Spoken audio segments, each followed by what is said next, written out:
senador Confúcio, pela oportunidade de colaborar com o marco regulatório da reforma tributária, relatado pelo senador Eduardo Braga. Eu tenho uma apresentação que está colocada. Então, eu represento o Fórum das Associações do Setor Elétrico, a Renata participa aqui do nosso fórum. É um fórum integrado por 34 associações, senador. Essas associações, elas representam todos os segmentos que compõem o setor elétrico: geração, transmissão, distribuição, comercialização, consumidores de energia elétrica e ainda as cadeias produtivas de equipamentos elétricos e eletrônicos e também da engenharia da infraestrutura. Então, são essas as 34 associações que compõem o FASE, o qual eu presido. Próximo, por favor.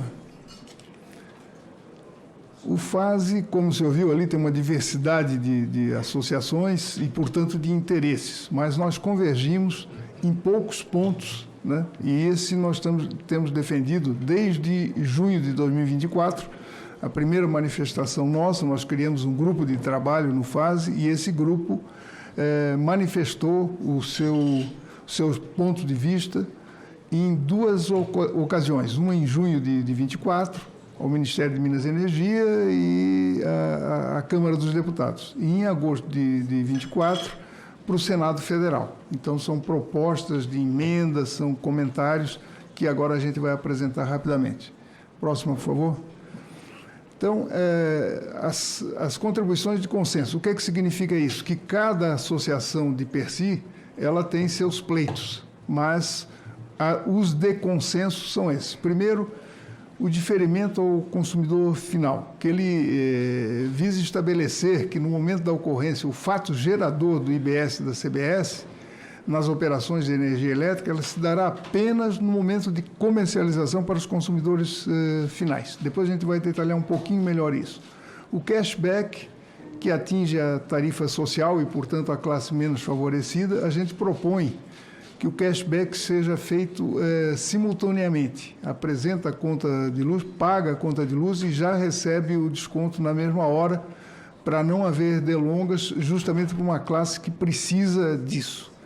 E o terceiro ponto que nós nos fixamos é a alteração da base de cálculo. A gente propõe, o FASE propõe excluir da base de cálculo a incidência do ICBS, do IBS e do CBS, dos encargos setoriais. Próximo, por favor. Então, o diferimento, diferentemente dos outros bens da economia, a energia elétrica possui a geração e o consumo de maneira simultânea. E há um elevado giro contratual. O que é que significa isso? Um gerador produz energia e vende diretamente para um consumidor, vende diretamente para uma comercializadora, vende diretamente para uma distribuidora de energia. Quer dizer, tem muitos giros da mesma energia que é produzida e consumida simultaneamente. Essa é a resposta por que é uma técnica adequada de consumo, de tributação. A segunda é o seguinte: quais são os benefícios? Ela não reduz a arrecadação, quer dizer, o mesmo valor que se teria ao longo de toda uma cadeia de geração, transmissão e distribuição, você tem dessa maneira, só no consumo final. Ela agrega todas as outras, então não há redução. Tampouco ela posterga, porque como a geração e o consumo são imediatos, também a arrecadação é imediata.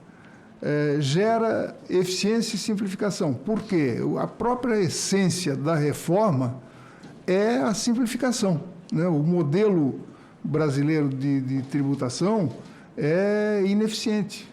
Por isso nós estamos fazendo uma reforma. Então, nós estamos dentro do que preconiza a própria reforma.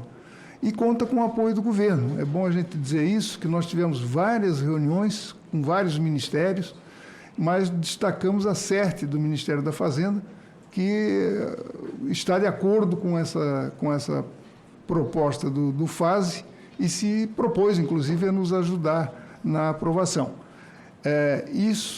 O diferimento está na emenda 79, de autoria do senador Eduardo Gomes, que plenamente aceitou a nossa argumentação. A próxima, por favor. Estou chegando ao fim, deputado. Bom, a alteração de base de cálculo, o que é que nós consideramos? Veja, por exemplo, vou tomar um único exemplo. Nós temos uma conta de combustível, de consumo de combustível, que é para subsidiar o valor da energia, da conta de energia elétrica na região dos sistemas isolados, basicamente na região norte do país. Meritória, totalmente meritória. No entanto, o que nós contestamos isso é uma política pública. Essa política pública, será que teria que ser arcada pelos consumidores de energia elétrica ou não?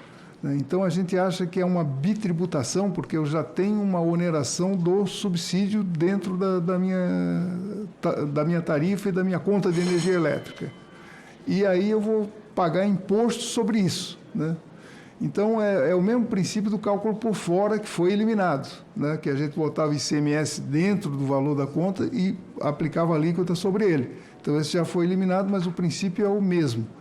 E só uma referência que a gente tem é que, ao colocar esse imposto dentro da cadeia produtiva, a gente perde competitividade e aumenta o custo de vida.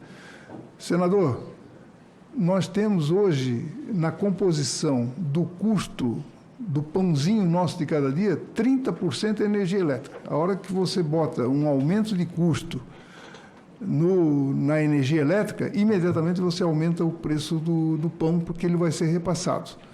Outro exemplo, uma chapa de aço. A hora que você bota um custo adicional de energia elétrica na chapa de aço, ela vai diretamente para o preço, por exemplo, do carro popular, né?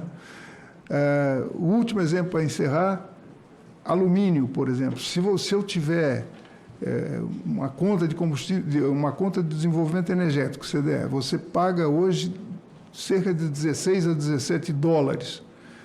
O preço internacional da energia para produzir alumínio é em torno de 40 dólares, para simplificar.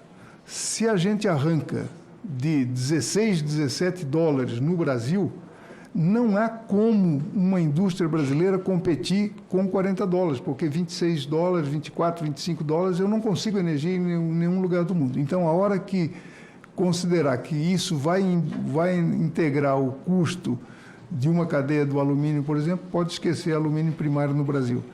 Próximo, por favor. Tenho a impressão que é a última. Muito obrigado. Desculpe ter estourado um pouquinho o tempo.